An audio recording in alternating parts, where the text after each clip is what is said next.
You're welcome to the Authentic Chat with me, Praise Atwine. This is our show where we get to sit down and listen to inspirational, impactful, motivating stories from real life experiences, real people.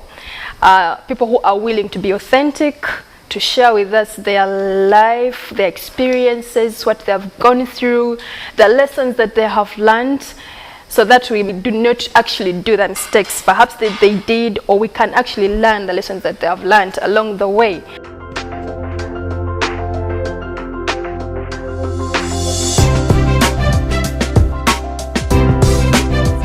Together with me, let's put our hands together for the amazing Mr. Silver Chagulanyi.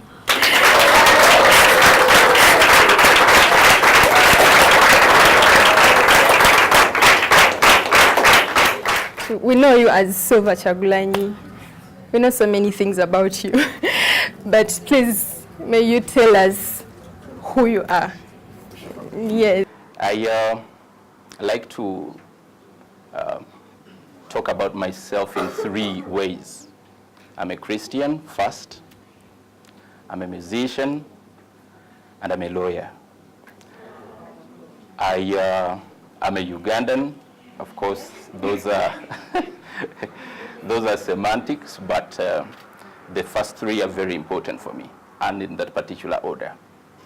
I'm a Christian, I'm a musician, I'm a lawyer. I'm also a father. I'm a husband. I'm a son to someone, and I'm a friend to many people. So it's really a perspective question, and I hope that answers it. Wow. Thank you. Yes, I love to begin my interview with an icebreaker of sorts. Yeah. And I call it one-on-one. I'll mention a word, and you'll tell me exactly what comes first in your mind. Yes, loyalty. Loyalty? Yeah. I should say that is to God. Wow. Relentless. I am passionate about discipline. Okay. I Mother. pursue discipline relentlessly. Wow. Mother. She's a great woman. Family. Family. I wish I can do more. Instinct. I'm a musician. Okay. Mentorship. Life mentors me. Okay. Ambitious. Very. We're almost there. There are not so many. Pain. Nobody knows pain. Really? Sometimes you think you know pain until you know pain. Friend. I'm a friend to many. Arrogance. That is bad. It is the rogue of pride. Okay. To put it better, many times I say I like pride, but there is a difference between pride and arrogance. Yes. And for me, arrogance is the bad pride because they are cousins. So pride it can have nice attributes to it. Wow. It's nice to be proud of yourself. But not to be arrogant. But not to be arrogant. Of course, I know what the Bible says, but I know also the interpretation. Some of these people that have translated the Bible, they may have quoted certain things out of context. But pride is a good thing. Arrogance is a bad thing. Okay, now that you've actually gone to the Bible, your favorite scripture? For God so loved the world. It must be a favorite one of most of us here. But I love Psalm 91. How does it go? Psalms 91. Just a minute.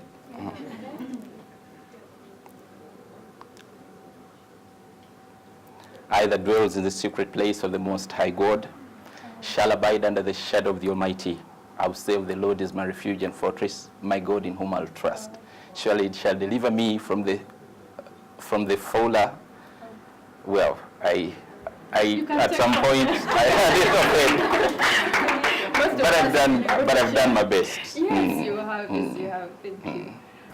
You've mentioned you're a musician, you're a lawyer, you're what was a Christian.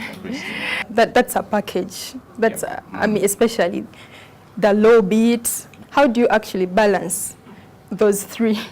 And actually, I believe there is more to the three. There is family. There is all these different things. How do you balance being a lawyer? That means that's your profession. Then being a Christian at that, being a family person, work, and so many things that you could be involved in that we might not actually know. How do you manage your time? Like I said, the first bit is I'm a Christian. I was born a Christian. I grew up in a Christian family. And the Christian values, I would say, are those that walk with me. Changing them would be like asking me to walk with my hands. I know it is possible, but then it's a bit too late. So I'm a Christian first. And the music, like you asked, music is instinct. Since I was a child, I'm that kid who used to get prizes in school because of music. When my parents couldn't pay my fees, the music would open the doors for me. I would get bursaries, and I would get favored. Then the law is basically something I've achieved out of discipline. And looking at everything that is about man, you know, family and all that kind of thing, I go back to the word anointing. And it takes me back to games I used to see my sisters play. Well, I tried but failed when they would juggle. I don't know what they call it, juggling balls, or they usually used to do it with oranges. You know? Yeah. I know, I can see it. By 5 or 6 or whatever, you're juggling those balls. So one is in the air, but by the time it lands, they're still in control. You understand? And so for me, that is a picture of anointing. You can do so many things. You may not be holding it, but you're still in control.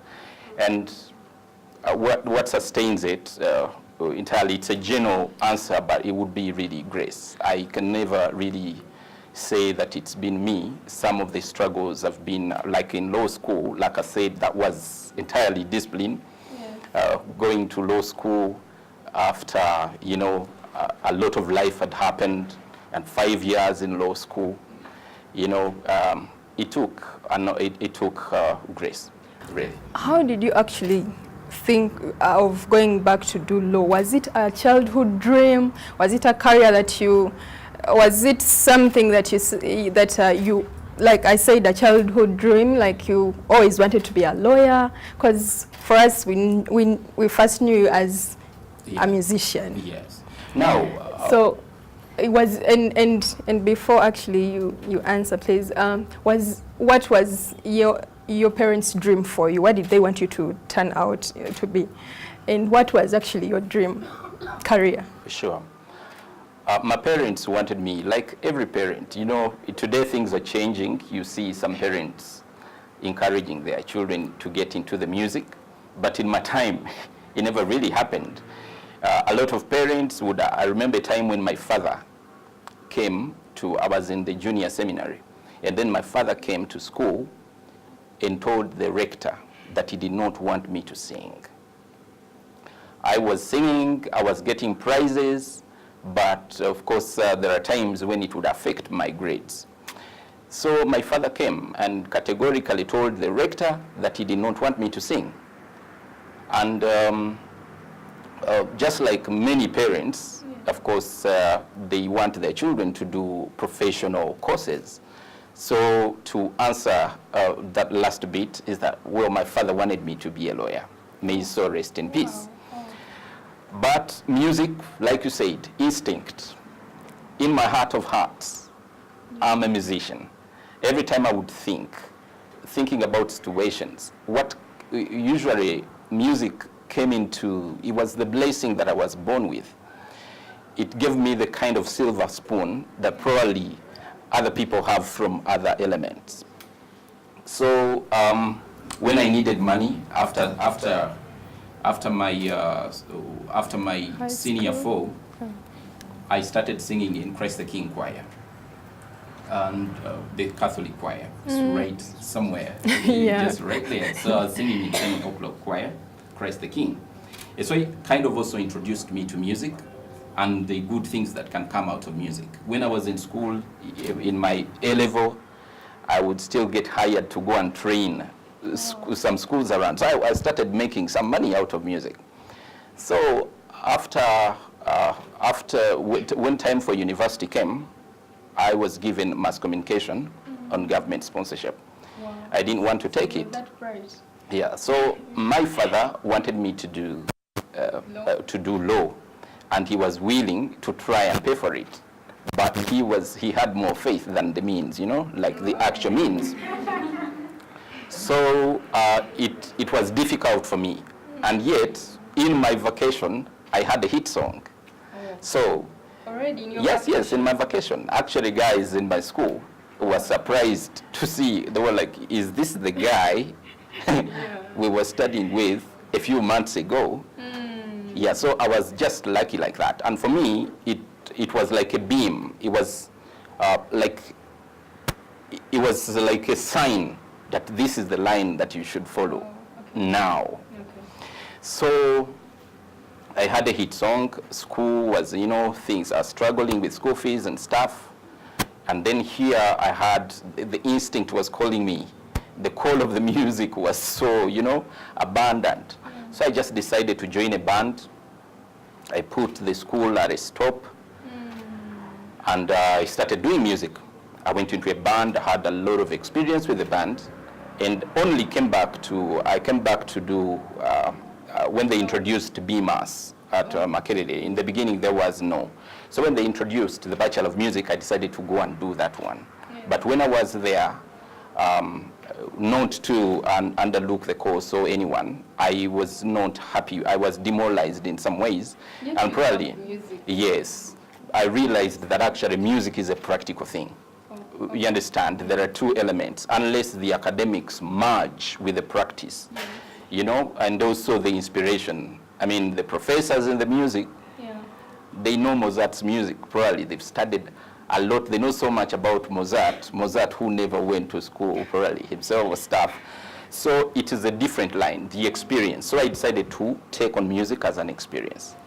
And now the law, coming back later, I mean, after so many years, I had done the music, I was enjoying it, then I still felt a lot of potential in me.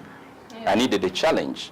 Like you said, ambitious. I needed a challenge. I needed a challenge. And actually, I needed a challenge. I needed to do something that I have always wanted to do also. I wanted to be a lawyer. And the reason why I wanted to be a lawyer is because I find it, a lot of people will look at the law in different perspective, but then naturally, a lot of people came to me for answers. Okay. A lot of people came to me for advice. And it challenged me.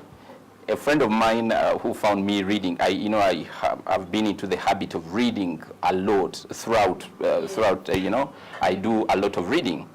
Then this friend of mine told me, you know so much about the law, but reading about the law does not make you a lawyer. You have to go to law school. If you want to be a lawyer, go to law school. Otherwise, yeah. This person with a lot of knowledge. Yeah, but now that out of the way, I went to law school. And after the 4 years of law school, I felt I needed to, because after qualifying as a lawyer, you still don't have locus in court. You get locus in court after becoming an advocate. And the way to qualify to be an advocate is by doing the bar course. It's a bar course because it is tailored on the barrister. If you have had the wind of the British system, they have the barristers and the solicitors. So the barrister is basically the pleader, the guy who goes to court to argue out. And to qualify as a barrister, you do a bar course. So it is what we adopted here, but though in Uganda we don't use the word barrister, we use the word advocate. And I just finished my bar course successfully. Wow. It's been Wow. I mean, okay, so what is your inspiration in life? Well, like I said, life itself inspires me. Because when you talk about life, the first thing you think about is the environment. And when you talk about environment, a lot of people think environment are the trees, you know, but environment is everything. Stuff you go through, the people you look up to, then the value systems that you start realizing, you know, everybody has a different value system. Yes. And then you look at the democracy, you look at your country in depth, you do comparative advantage with, you know, the people that are advantaged and those that are not. Then you look at big nations. Basically, there is so much in life that inspires a person. And for me, one of the things that I discovered in my life is that there are two people. Those people that are spurred on by what they have. The people whose value system, who feel more successful depending on what they have. What they have achieved. What they have, as in things, a lot of money, a lot of whatever. Some people want to call it the primitive accumulation of wealth. Of course, that is, forgive my French. But then there is people, there are people who are spurred on by who they are. By who they are, not what they have. I don't know if that makes sense. Yes, so for me, it is later that I realized that for me, it is more about who I am. It is more about who I am. And that is life has inspired me to arrive at that. That I wouldn't really, even if I got so much stuff, if I didn't feel the substance in me, the substance to make the change in my life, in the lives of the people around me, in fundamental ways, I wouldn't really be happy. I think I would keep searching. I would keep searching. So, yep. And now, about, like you said, like a law must have been really, really a challenge, like saying I'm taking on law, and like you said, you finish a certain level, then you have to again go back to qualify for. So, and then the other things, like I said, still in the same line of questions. Yes. How do you achieve self-management? Like to keep yourself focused, to keep yourself in line, are there no times when you reach and you're like, this is too much? Who sent me for this anyway? Who is going to ask me if I've done this? And so what keeps you in line or in check? That reminds me of a story of this guy who everybody thought was the hero. And one time they were going for war. And the war drums were, on the high. And then some people were looking at this hero closely. And then they saw that his legs were shaking. Oh, really? And then they were like, It's not that much of a yes. Of all people, we thought you're not afraid. And then he told them that the difference between me and you is courage. It is just courage. It is, I remember in my second year, I almost gave up. But then I was looking back, I was like, okay, I've roasted myself for a whole year. I can't stop now. I need to move forward. And sometimes that is the benefit of starting. If you value your time, just start. I remember some story, it's an episode of some comedians here in Uganda. So one of the guys told his colleague that, you know what, I'm so broke. Please give me 50,000. And then the colleague said, yes, I can give you 50 if you can go down for 5. Hmm? So the guy said, the way I want money, let me go down. Hmm? Okay. So the guy went down for 5. He was given the first one. It's like, now, I didn't know that they were this bad. I shouldn't have started at all. Hmm? But of course, said I need the money. He went down for the second one. He went down for the third. He's like, my God, can't you give me at least 30? And the guy said, the deal was, you go down for 5, I give you 50. Then the guy's like, I don't know if I can take another one. Okay, you just give me 10. Just give me 10K. Then the guy said, no. The deal was you go down for 5, I give you 50. So he goes for the 4th. And after the 4th, guy was like, you know what? You take your money. Because it will not help me if I die. He felt like he couldn't take anymore. And you see, it is in our nature. Yeah. We lose courage. At the last minute, When we're almost there. when we're almost there. You know, it always happens. I want to tell you, after law school, and I thank God I actually went through law school and I had a first class. So when I went to LDC, before LDC, of course we have pre-entry. I don't know, many of you have heard of that pre-entry exam. It is very notorious. Yeah? So I am into the habit of reading alone, which a lot of students discourage. A lot of people say you need to make the discussion groups, but for me, I understand things better when I'm reading alone. So it's like now, I need to change the way I do things, but it was hard. So I set my alarm. Already it used to go off at 3. But when I would wake up at 3, now preparing for pre-entry, because I needed to defend my first class, Yeah. I would wake up at 3 in the morning and read up to midday, every day for 3 months. Okay. Sometimes I would feel, I don't know what kept me going. And that is why I'm saying is sometimes it is grace. The grace, yes. And then you know that God is in it. Wow. Because if you can do it, many times, you know, we can't really do it on our own. I tell so many stories, but that is usually how I communicate. Yes. You know the footsteps. Who knows this, that story of the footsteps? This guy who was walking in the sand, and then he saw 2 pairs of feet. And then in his meditation, he was like, okay, Jesus, what is happening? And then Jesus was like, I'm walking beside you. Oh, The wow. guy was like, okay, nice. So, the time came, and this guy, you know, things were not as good. He was going through a lot of challenges. And you, It's were like- still you would still feel that. Now he needed to go and test and see. So he went back to the sand. He went back to the lakeside and started walking to be sure if the second pair is there. He's still there. So he goes and he was walking.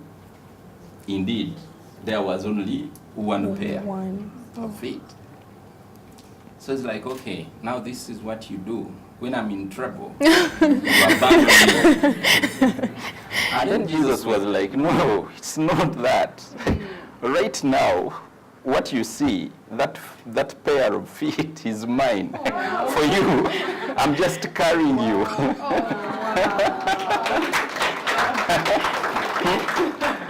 I'm just carrying you. Wow. So, That's so sweet. so basically, to go back to the question, everything takes courage, but you must want something bad enough. You must be, first of all, you must treasure your time. If don't be like that guy. They whap you 4 times. Huh? Yeah. And then you're willing to just let go like When that. Just one that is Huh? left. One that is left. Pray, brace yourself, and go down and get your money. Yeah? So, I think usually that's it. It's, of course, every day we struggle with so many things. That never changes. Even Jesus tells us, you know, there is so much in the world. When you think you've conquered this, there is another challenge. But courage is something that we need. Always, courage. You must need something bad enough to have the courage to carry you through. Wow, thank you. It's a nice one. And yeah, talking of courage and fear, this is about fear and faith. Have you ever been in a place, in a position where you've not gone somewhere because you feared? Like, because you were like, what if it does not work out? Mm-hmm. And how did you actually go past that? Like, have you been in places? Because sometimes we want to take all these risks. They say in business, in different places. But then you're like, what if I fail? And so, have you been in that place? And then how do you finally? I don't know if it's the same thing for courage, but have you been in that place where fear has stopped you from achieving something, and you know it was actually fear that stood in my way? Those are the opposites, the opposite forces that we always deal with on a daily. Sometimes we don't even know that we are using faith, or we don't know that we are using fear.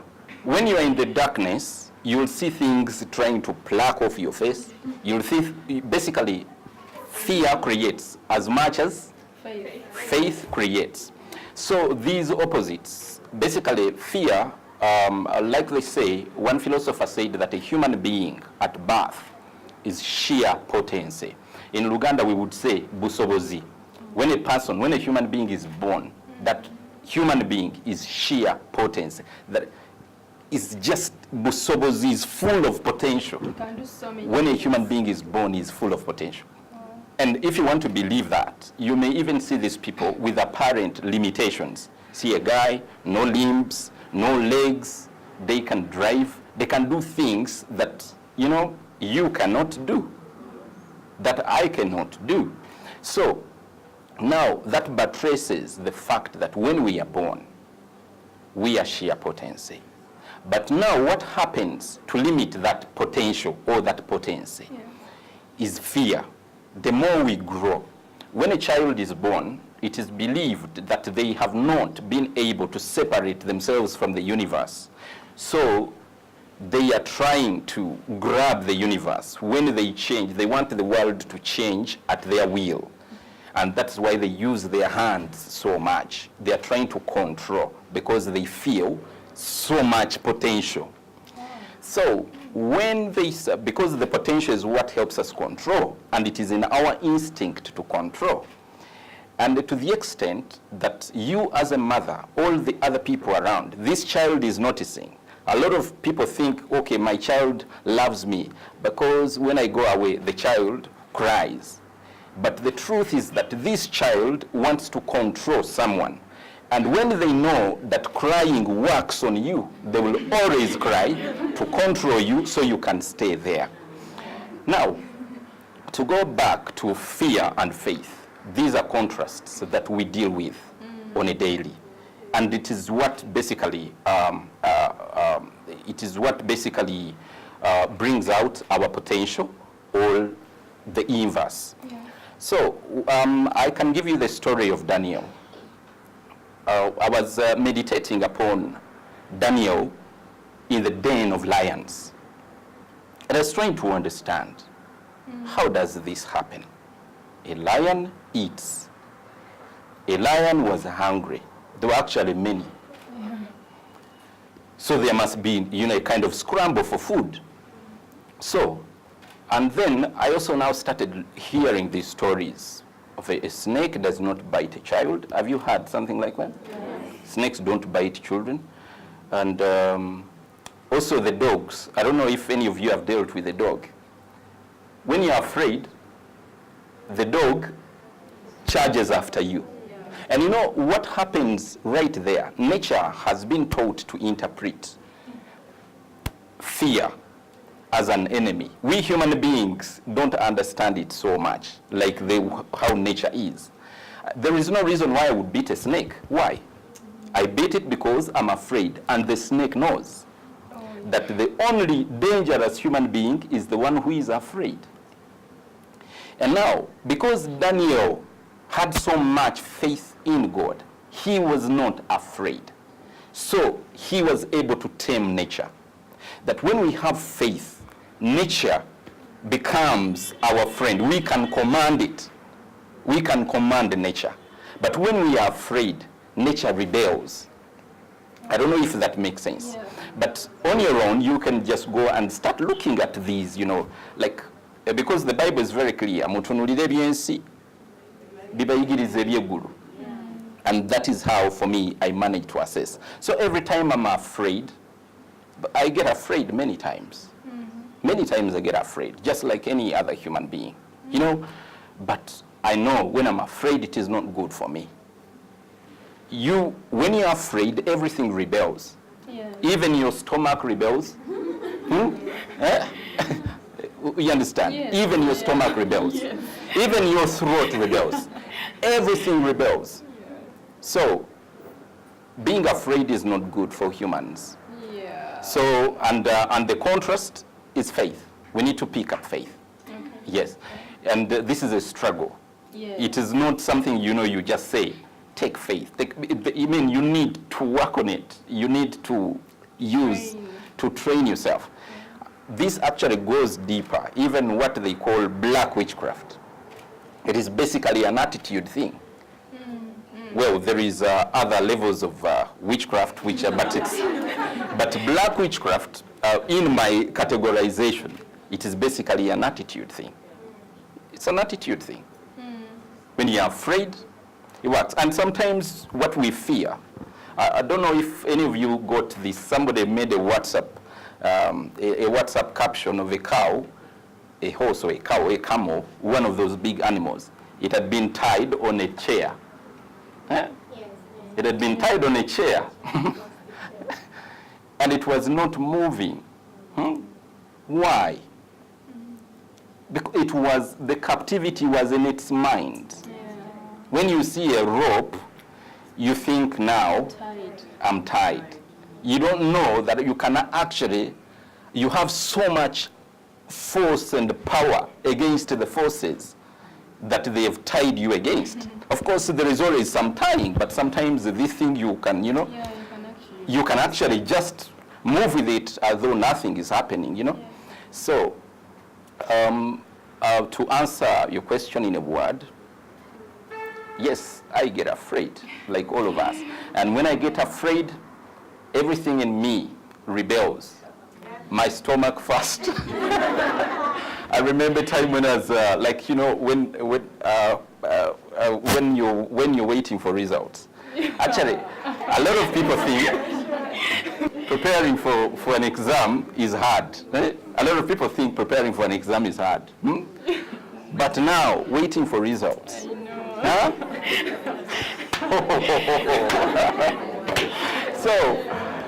So it's basically like that. Yeah. So fear is not our friend. Don't be afraid. Everything rebels. You fail to eat. You fail to do anything. Yeah. Oh, wow. Okay, you mentioned something that really I kept thinking about it, that a human being is sheer potency. Yes. And yet so many times we actually do not achieve so much in life. Yeah. And my question that I wanted to ask you is, what do you advise someone who has an idea to start something but does not know how to actually do that? They have an idea, maybe I want to start up something, but you do not know what to actually do. Okay. Yes. If I get to understand, you're saying a person, for example, wants to do business, A saloon. but they don't know how to start. Yeah, you're like, I want to go back to school, Yeah. and you don't know where to start. Capital is in three forms. There is time, there is energy, and there is money. All those are capital. You understand? So every time you want to venture into something, it is very important to know what capital investment you have. When you have more money, you use less energy and you use less time. When you have more time, you can use less energy and less money.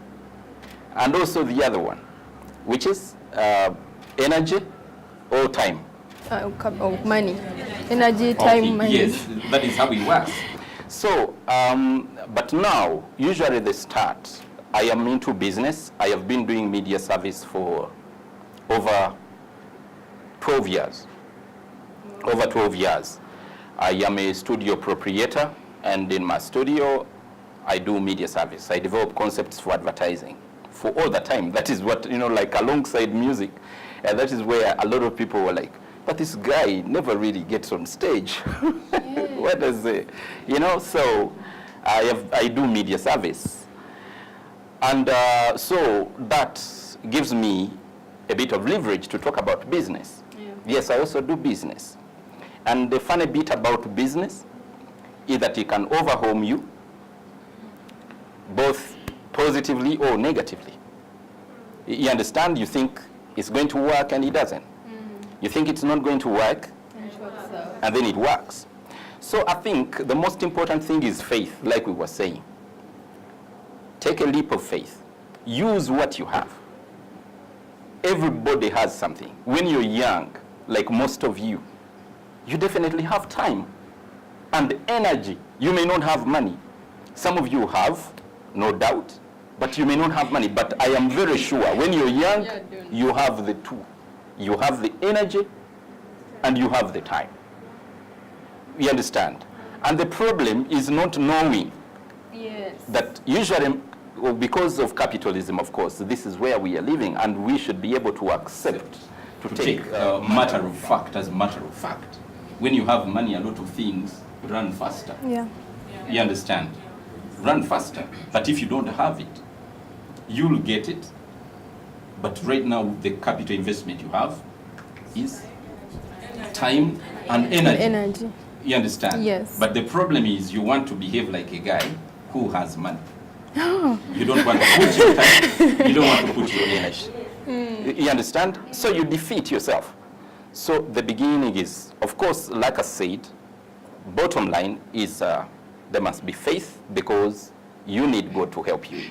You need, when you're afraid, like we said, the universe rebels. So you must take a leap of faith. Yes.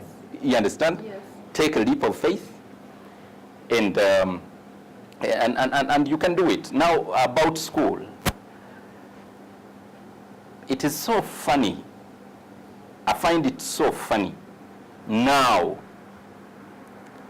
but probably wasn't as funny before. I find it so funny now. A young person, a young guy, about 19 years, it's like, I want to do medicine. 5 years, I want to go to law school. 5 years, that is so much. And you know what he's looking at? He would be a doctor at 24, at 25. And he thinks that is a long time. And then he's taking the choice of doing a flat or some other course. And then he's going to hoof half his life trying to look for a job. Do you understand? Yes. You see how we make choices? We do not value what we have.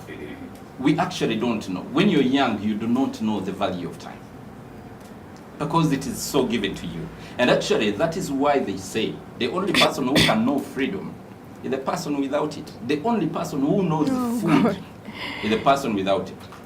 And actually, it is also been proven that when a person is hungry, they don't think about any other thing. The most important thing in the world is food. So some of you will blame this guy. Who sold his blessing for food? So, Yes. You can blame him, I can't. I know when a person is hungry, nothing else makes sense. Nothing else makes sense. So, really, I think if I am to say to a young person today, lessons out of my life, because I qualify to say that. Why? Because I have walked it. Actually, yeah. Going back to school. Yeah. Before you actually go there, as coming to ask you, like, what are your maybe 2 greatest lessons in life? Like, and I think that's where you're going. Like, Yes, sure. yeah. What are those 2 greatest lessons in life that you can actually say right now, that you've watched, lived, and learned? And I think to us, a young person, like you were saying, yeah. Yeah, the first one, I would categorize it from the, like it's from the music. One time I was watching TV, and this Nigerian was a West African artist. And they asked him, what do you advise musicians to do? Say, give one word of advice. Give a word of advice to musicians. And he said, if you're a musician, be one. It's like, what? If you're a musician, be one. And I have started understanding that whatever you purport to do, don't hold yourself out. If you're doing events, do events. Be an event organizer. Do research. Understand it. You understand? Whatever you choose to do, do it. Don't pretend. And there is always room at the top. So you can always improve. Sometimes you get into a field and it looks like a red ocean, but there is always something different you can do. Look at the hotel business. And for me, if I went into the hotel business, I would change only one thing. I would concentrate on customer service, because that is what is greatly lacking. Yeah. Sometimes what we change is very small. You look at a masterpiece, if they give you a masterpiece of an artist, like Michelangelo or those, I'll say make it better. A lot of us think we can only make it better by adding something, but sometimes it is removing. Wow. To remove something small. Okay. And you understand? Yes. So there is always room at the top. Oh. You can always, so that is the first advice. Whatever you choose to do. If you say you're a musician, be a musician. If you say a lawyer, go to law school, don't hold out. Go to law school, go do back course, qualify, and also do what you're supposed to do as a lawyer. And the other is a word that I got from the Cardinal Wamala. I happened to be there at his, when he was making 50 years in priesthood. And that day he said that, today I'm going to answer the question that most of you have been asking me for many years. Okay. And the question was, how have you made it in priesthood, grown through the ranks? You're a cardinal. How have you made it being a priest for 50 years? He said, I'm going to answer the question today. And I was like, okay, let me wait for the answer. And the answer was so simple that I almost wanted to be like, what? The answer was, one day at a time. Wow. And that is an advice that I usually, the second advice that I can tell you, take one day at a time. One day at a time. Take one day at a time. Wow. On the point of, if you're to be one, if you're to be an events person, be one. Mm-hmm. Most of us, people in my age bracket or those that are younger, most times we find ourselves in a place where you're actually not sure what you are. You're not sure if you're a lawyer, if you're in events. You're not sure if you're a musician or a poet. You're not sure if you are a psychologist or a counselor, a radio presenter, or I don't know. So many things you think, and you have an idea on all these things. Yeah. so you are thinking, maybe, what am I exactly? So in such a fix, yes, How do you choose to become a psychologist? Yeah. Now, you see, there are a lot of things that come from the choices that we make. And it is true. Why, like, even as other people found it funny, I didn't. Why? Because I know it happens. You find yourself that you can do so many things. Yeah. You can do so many things, and you just like... And you're passionate, actually, at them. Yes. Now, for me, what I would tell you, the first thing is, if what you're doing, this is I am being realistic. If what you're doing does not make economic sense, wake up, my friend. You understand? Why? Because there are bills to pay. A lot of people, I follow my heart, I'll do whatever, and then you're going to be disorganizing other people. You understand? Yes. So amongst the many things you're choosing, choose something that is lucrative. You must be able to break even. You must be able to make some money. And when we're talking about that, I am not talking about the quick fix. You understand? You can have the faith, and because you have your time and energy, start, I build my thing, and then I will be reaping 2-3 years. You understand? Yeah. If that is your game plan, it is still good. But whatever you do, stop wasting your time. For me, I usually would say that everybody needs to be passionate about something. And it is on the things that you're passionate about that you will find what you are supposed to do. How does it happen? In Latin, there is the word vocation. Yeah. Vocation is from Latin, vocare. I learned it from you. Yes, vocare is calling, is a verb to call. Yeah. So, and a calling, when you go to the dictionary, the answer, not verbatim, but it should be a vocation should be a career that requires, a suitable career that requires dedication. You understand? Okay.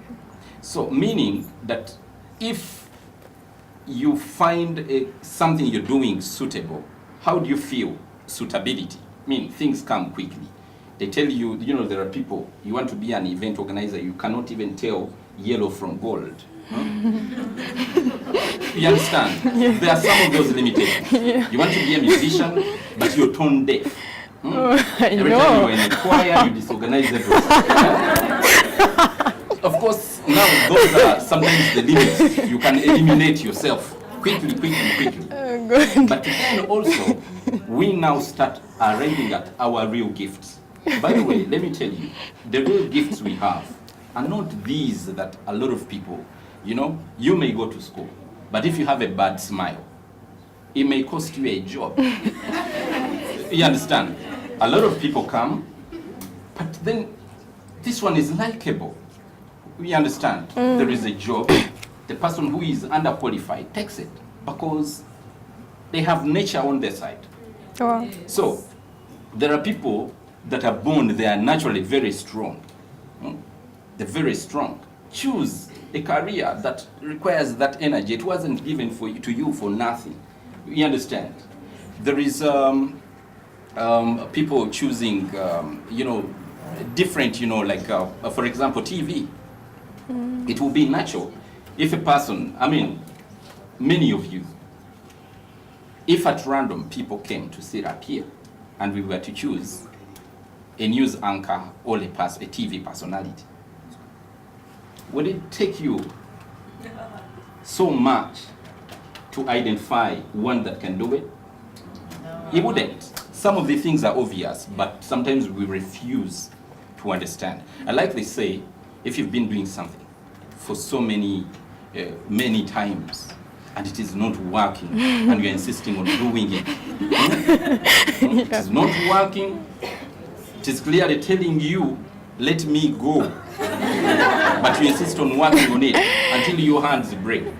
Now that That is not You're not taking patience. the advantage. Well, you can call it. It could be someone who has maybe learned from like the story you just told us. You're like, I've Yes. taken 4 really fast. And this one, maybe this one will work out. Because most times you're like, yeah, this next time it will work out. Next Yes. time you're like, and yeah. Yes, So. of course. Well, there are times when that can also be true. Okay. But then there is this guy who wrote a book. It is called Pain, the Gift Nobody Wants.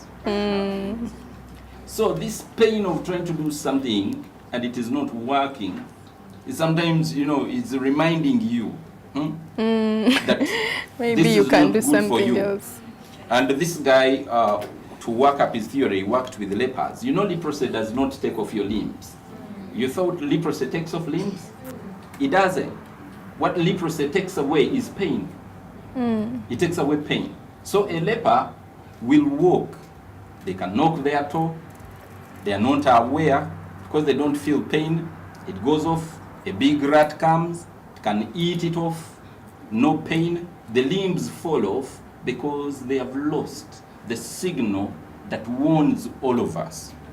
Sometimes pain, when you feel so much pain, now away from the other theory that we had before, but sometimes when you're working on something and it is really, really killing you, then you know there are times when you have to make a readjustment. Yes.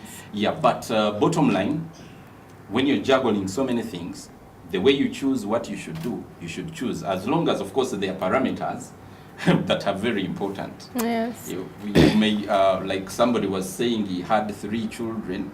One is an engineer, one is a lawyer, and one is a thief. And then somebody was telling him, that child of yours who is a thief is now, the biggest problem. But then this one says, but he's the only one with money. Oh, God. The only one who helps now the parents. Okay. So, of course, now, jokes away, Yeah. I'm not asking you to go and steal. But the thing is, capitalism, this is the world where we live. Take a sente whatever. Take a sente whatever. Take a money whatever. Take a good day whatever. You understand? Those are your key investments. Put your time. You see, the president was talking about Lugambo. People spending a lot of time in Lugambo, which basically I have my reservations on that because some are working. Some are working. Yeah. But the thing is, it is true, a lot of people waste a lot of their time. You are in your office. That is why in my office, I insist on an appointment. You can spend the whole day. You've been talking, your throat is rebelling, and no money has come in. You're very tired. You need to eat. You need to replenish. But you've just been wasting a lot of energy. You understand? Yes. So I insist on appointments so that I can organize my time. I spend some of it in things that are going to put money in my pocket, all to recharge my battery. And then I can be able to invest some of the time in friends and family. You understand? And the key word is invest. Invest time and energy in friends and family. You mentioned that the economic bit. Yes. So, what do you advise on this issue of finding jobs and employment and having to volunteer first to get experience? And most times you have to first volunteer in a certain place. Like you have to. Most times we have no options, and it's not really actually bringing in money. And so, how do you advise in that? Yep. The first thing is, of course, it's really, young people. It bothers them a lot. Yes. I mean, you're getting a job, but every job description you see, 3 years experience. 3 years experience. Now, what does that mean? Where am I going to get the experience when everybody needs 3 years experience? But of course, there are people who will not want that. And sometimes you just go. When you have faith, like we said, Yes. you understand. You just go. A person will look at the guy with 5 years experience, and they like your smile and they give you the job. They like your attitude and they give you the job. I don't know if you guys have come around a story of this guy. He had been rejected everywhere he would write. They would reject him. So he writes back now this one. And it says, dear sir, madam, rejecting your rejection letter. Due to the number of rejection letters I've received in the past, I am unable to accept yours. And if this was a creative industry, you probably can hire that. You understand? Now this was in the body, but it can be in the spirit, where you actually, we've seen in the Bible, guys that have actually even rejected the word of God if it is not working for them. Says you're going to die, say no. Go and tell God that I've refused. You get? Yes. So now when we're looking at experience, many times there is nobody who's going to give you a formula for that. Yeah. But the thing is, you know who you are. But one of the things that I know as a person,